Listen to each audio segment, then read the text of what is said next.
Welcome to another episode of Alps in Brief, coming to you from the historic Florence Building in beautiful downtown Missoula. My name is Leah Gooley, and I'm the underwriting manager here at Alps. On the personal side, I'm also a new mom to a now 4-month-old daughter, and every day is really a learning experience in the delicate balance between work and family. There are two things that I passionately love, but that create some very challenging days and prompt some very challenging decisions. So to explore part of this topic, today we have Brooke Barney, a founding member at Barney & Graham in Sheridan, Wyoming. So please welcome Brooke. Thank you for taking the time to chat with us today. Thank you for having me, Leah. Brooke has an impressive track record in her practice in bankruptcy and family law, helping her community and positioning herself as a leader in the profession.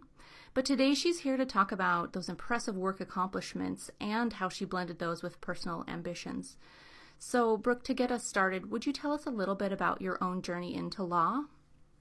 Sure. I think my journey probably began just as long as I can remember. I've always wanted to be an attorney. My father is an attorney, and so I just grew up with that. Obviously wasn't discouraged to go into the legal profession by my dad. I don't know that he pushed it on me at all. That's just as long as I can remember, it's been in my head that I wanted to be an attorney. So that was always a goal of mine. I grew up, in a law office. I remember my dad meeting with clients, and I'd be in his other conference room, and so it's just probably something, subconsciously that put in me. But no, I always had the goal of becoming an attorney. Not necessarily what particular type of attorney. I kind of found through law school what things I was interested in, and of course, you really don't know what you enjoy until you're actually practicing, taking on that with clients. And so kind of found my fields that way once I actually began practicing. Did you at the time entering into the profession, whether in law school or after starting your own practice, start to think about that in combination with a family? So really, I think that when I thought about having a legal career, I don't know that I factored in how I would balance that with being a mom or to have a family, because when you're 19, I think you're very focused on next step is getting my bachelor's, and the next step is getting law school and then passing the bar. But of course, once you find your significant other, you get married, that definitely becomes more into focus. And I have 2 children. I have a 4-year-old daughter, and you just have your 4-month-old daughter. I have a 2-month-old son that I've just had. So brand new, I have 2 kiddos, both of which were very much planned and anticipated. And so I really tried to mold my practice and make that conducive to the time that I was going to be having kids. And so I focused the majority of my early practice, probably 10, 11 years, on primarily family law or domestic relations. I've always been a guardian ad litem, so I've represented children in abuse and neglect cases and had a contract with the state for juvenile work. And then I've also practiced bankruptcies. When I was anticipating that I was going to try for our first child, I really had to plan that about a year in advance. Because when you're in litigation, trials around here in our docket, they get scheduled 9 months, a year out. And so I didn't want to have a trial, if possible, when I was also going to be having a baby. So I purposely started scaling back on taking consultations for cases that I didn't want to accept and then be committed to having, trials all stacked up right when I was going to be having a baby. So I had that was how I did it. That was my planning to try to balance that litigation. And then, of course, resumed taking cases again once the baby was actually here. With my second child, I tended to kind of shift the type of practice that I've had because I found that with family law, it's a different type of clientele. Mm-hmm. They're more high maintenance. The clients just need you to be more accessible. So I've really tried to shift in the last couple of years my type of practice to more of bankruptcy, because I found that lends a little bit more to having a family. So again, anticipating having a second child. And it's taken years to kind of shift and phase out. I still have domestic cases, but not primarily, which is what I had when I had my first child. So now with the bankruptcy work, it's a little bit easier with two kids. That's so interesting, and just something you don't consider. Certainly outside of the law profession, I don't think folks realize the amount of planning and strategy that then goes into starting a family. Right? I don't know if everybody's like that, but that's how I did it. I'm very much a planner, and so I knew that I couldn't have that type of caseload or litigation practice at the same time that I was trying to have a baby. At least I wanted to be able to focus on myself, my health. I didn't want that extra stress at the time that I was, trying to conceive or, trying to, have a healthy baby. So right. That's how I did it. Yeah. Well, and one of the other interesting things, so tell me, I guess, how Barney and Graham got started and kind of your approach to work life in that aspect as well. Sure. So I moved to Sheridan and because I accepted an associate position out of law school. And I practiced with an attorney here for probably about 4 years. And then my husband was working for a title attorney in town doing oil and gas work. We actually ended up practicing in the same office with my former employer. And so we actually decided to start our own firm. So we've been in business, I think 7 or 8 years now. So we decided to start. So I'm the Barney and my husband's the Graham of the Barney and Graham. We've now been in business, I think probably going on 8 years. And since that time, we've opened up a satellite office. So we're located primarily in Sheridan. There's another office that we have about an hour and a half away in Gillette, Wyoming. And we've hired 2 associates, and we just actually hired 2 more associates. So we're going to have 6 total attorneys in our firm. And so we've kind of grown from just Wes and I, my husband and I, to now having 4 other employees. So we're excited about our new hires. They actually are new moms as well. One just had a baby in September. I'm sorry, one had a baby in September. The other had a baby in October. So we're going to have 2 new babies come in with my 2-month-old. So okay. And I think part of the draw, I suppose, to our firm is we have a child care center in our firm. So these new associates are new moms, and they're kind of looking to work part-time and still be moms. And I don't think that a lot of firms looking for new associates are interested in part-time new moms. So we are extremely flexible in our firm. We really highly value the balance of home life, prioritizing your family, and being able to work. This is what we do. It's not who we are. It doesn't define us. I very much enjoy my practice and really value working with my clients. But I also understand that really what is important is family and my kids. And so, I don't know if anyone ever achieves the perfect balance. I feel like it's more juggling most of the time than balancing anything. I once heard someone say, really, there is no way, to balance it all. Being a mom and being a practice, you're really, you feel like you're failing on one end, and so you overcompensate, and you're going heavy that end. Then you overcompensate on what you're lacking the other way, and that's why I see more of kind of the juggle than really a balance. But yeah, so that's something that we're excited about. We're having 2 new associates here starting, and what we have in place in our firm is a infinite work program, and so employees can bring their children to work, essentially their babies, and they can be in their office with them up until 6 months.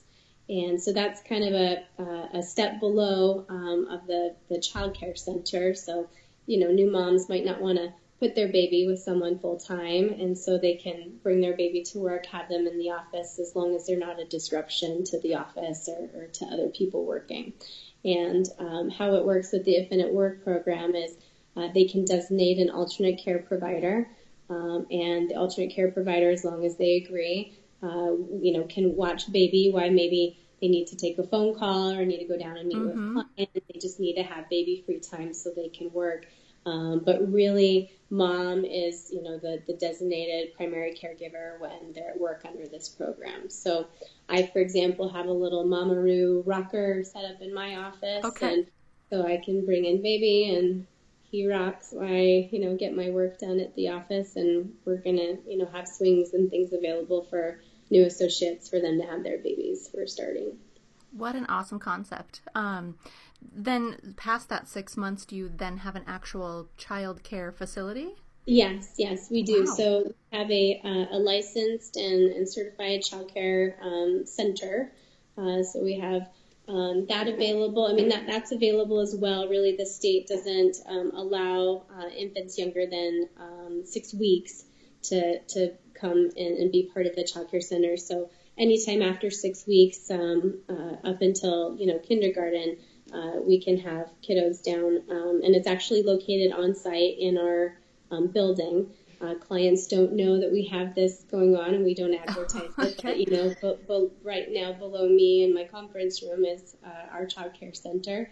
And so we can have kiddos below us and moms and parents, because my husband's here too, so dads too, can go down and check on their kids and be able to see them during the day, which has been really nice. We really kind of ventured into that when we moved into this building about 4 years ago, and I was having my first child. We checked in with staff and other attorneys that we had at that time about what would be the best benefit to them. Because we're still a younger firm, and identifying what people would like, retirement or healthcare, and really resoundingly everybody responded childcare. We had 2 staff with, 1 or 2 year olds at that time. We had another associate attorney who also had a young child, and then we had our new child coming. So we decided we had the space, and it was a need of both staff and attorneys in our firm, so we decided to create the Child Care Center. That is such a unique and differentiating way to attract great talent and take advantage of those folks who want some more balance, as we like to call it, or juggling, but not want to be full-time 60, 80-hour-a-week attorneys. Which kind of leads me into my next question. We've talked about in the past that law school classes are roughly 50-50 male-female these days, but overall there's just a large excess of women leaving the legal profession. Do you have any thoughts on what's playing into that specifically? Yes, I mean, I see for women, and I know that society is very different. The fathers, I think of our dads, their contribution, I suppose, to childcare was very different than I think our husbands these days. Dads are very involved in helping, but I think it still falls to women to be the default primary caretaker. What I've observed is even with my female attorneys, they have a better paying job than their spouses. They have probably more flexibility, but if the child is sick, it's them who's going to be taking work off. It's not husband. That's personally what I've observed as an employer. I've seen that with my staff. I've seen that with my attorney associates. It just always seems to fall to mom to take care of kid, and that's regardless of their status or their job position. So that's very difficult. So when we're talking about balancing or prioritizing, you have 2 roles. You have 2 responsibilities. You're an attorney. You need to service your clients, but you also have the responsibility of being a parent. And when you're trying to run your practice and service your clients, but your kid gets sick, or daycare ends at 5 o'clock or 5:30. Yes. You have to check out. You have to go take care of your second job, your next responsibility. because there's no one else who's going to cover for you. And so what I found, again, when I was talking about planning for what type of practice I would have that would lend to having a family, what I found is your time is so much more limited when you have children. When you don't have a kid, you can put in as many hours as you want, and I did. I would work late, I would come in early, I would come in on the weekends, and it's just because that's what it took to keep up with the practice. When you have children, you are, unless you're going to completely put your kid on the couch and ignore them all night, but infants, they need more time, they need all of your attention. They do. It's so much more difficult. So it can still be done, but you have to find the hours elsewhere. You're up all night with the baby, but then you're gonna have to keep staying up to get in those 4 or 5 hours in the morning to work on your laptop, or stay up late after the baby goes down or your kids go down. So you can find the hours, but they're going to be, cutting into maybe sleep time or whatever. I've responded to emails with this new baby at 1:45 in the morning, and clients think that's odd, or I'm very dedicated to their case because Right. I'm up at 1:45, responding to emails, but I'm up anyway, and that's when I found the extra hours and the extra time to work. So, Perfect. So when we're talking about, to get back to your question, we're talking about why we see that. I think that it's a challenge, I think, for women, especially with the expectation for billable hours. Like I say, I think our firm is very unique in that we are extremely flexible.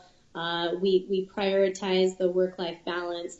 We still expect everybody to get their work done and to provide quality work for our clients, but I think for the traditional law firm, that model is very hard, I think, especially for women with pre-K kids. Once they're in school, I think that kind of changes a little bit, but childcare is a huge obstacle, I think. And I've heard stories, from classmates of mine who, and this applies to dads too. I hear about dads in bigger cities, right? We're in Wyoming and you're in Montana, so we don't experience the commuting issue, right? The extra hour or two it takes to get home.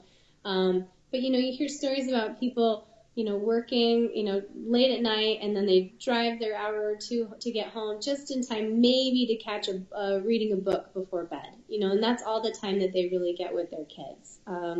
I've heard of that, even in Montana and some of these bigger firms, with the expectations of how much they have to work. There really isn't any time with their kids, and you're essentially just paying for someone else to raise your children for you in childcare, and that's hard. And I think that, again, men and dads are much more involved, I think, with the raising of children, but it seems that it still, I think, falls to women and to mothers to be primary caretakers. And so that challenge is, once they start having kids, how do they still practice?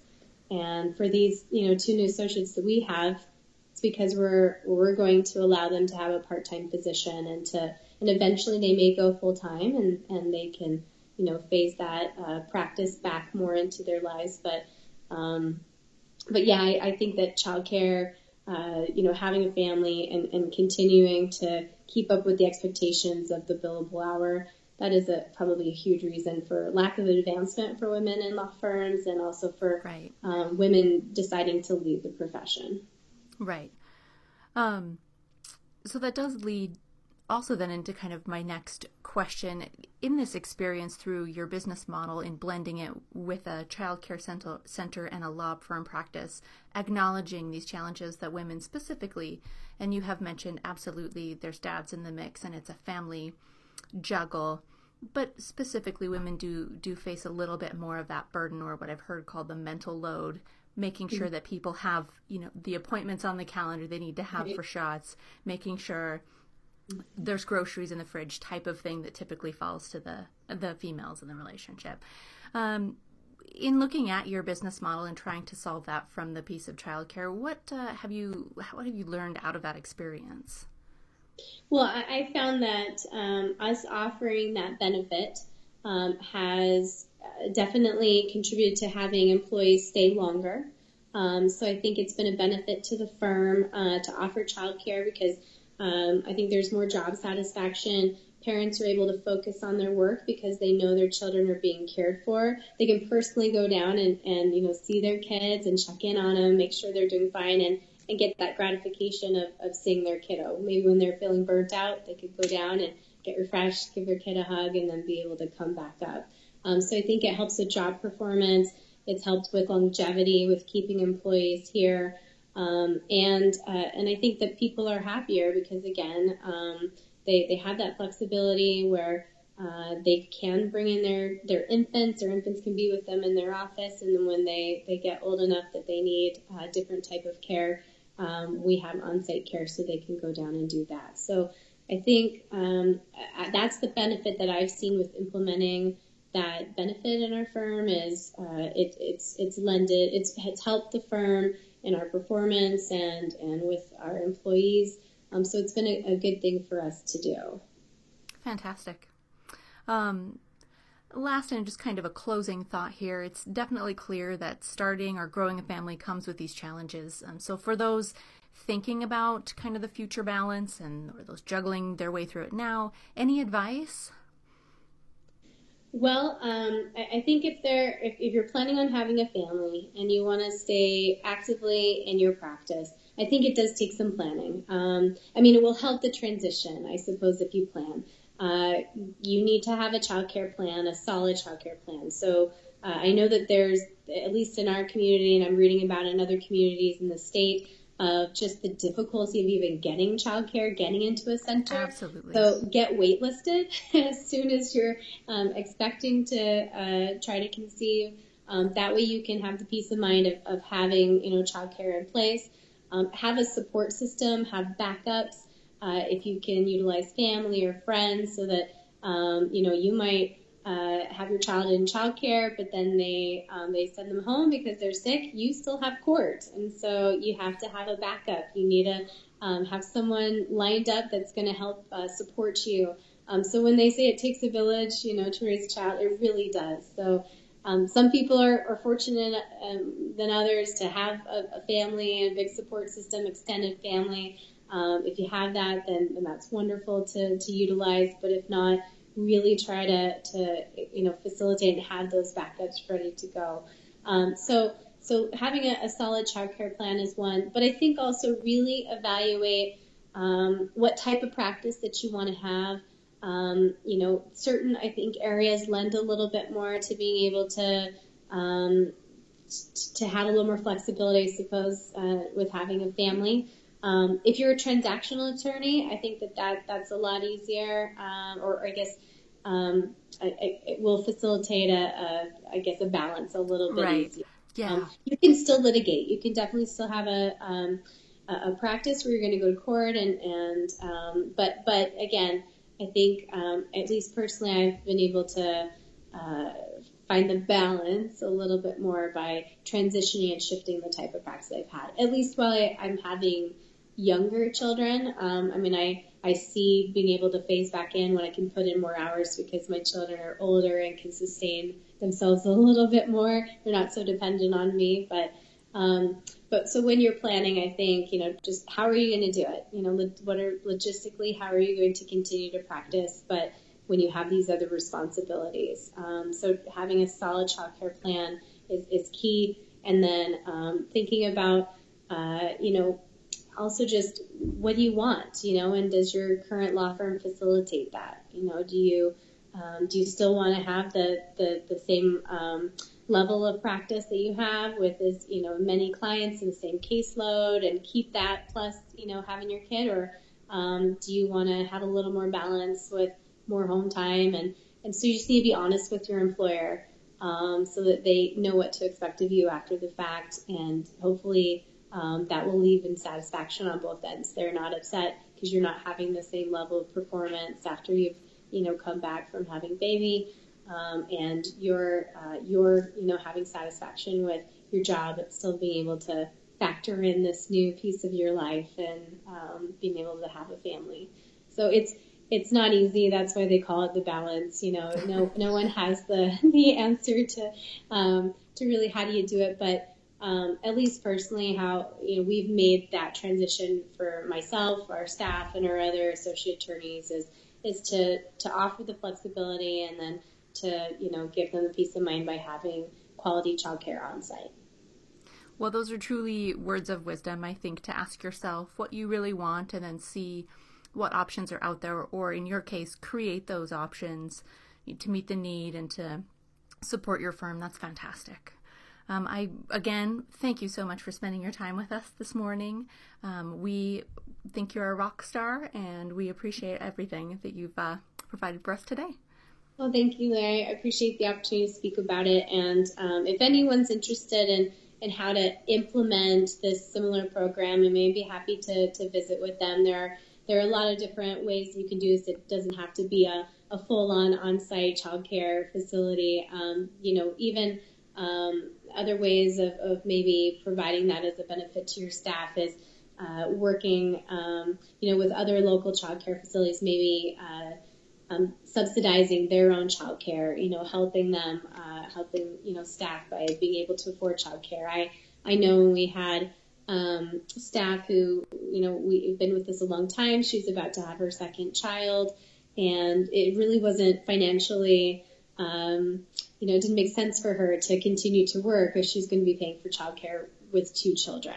And so we were looking at losing her, and again, because we transitioned to having this on-site childcare benefit, she was able to stay with us. But if we didn't have that, like other employers, perhaps considering that as a benefit of helping contribute financially to their childcare as a benefit, a way to keep staff. So that's an easier way maybe to implement that into someone's firm. Excellent. All right. Well, thank you very much for having me. I appreciate it. Yes, great to have you. Thanks to everyone for listening, and we will see you again next time for ALPS in Brief.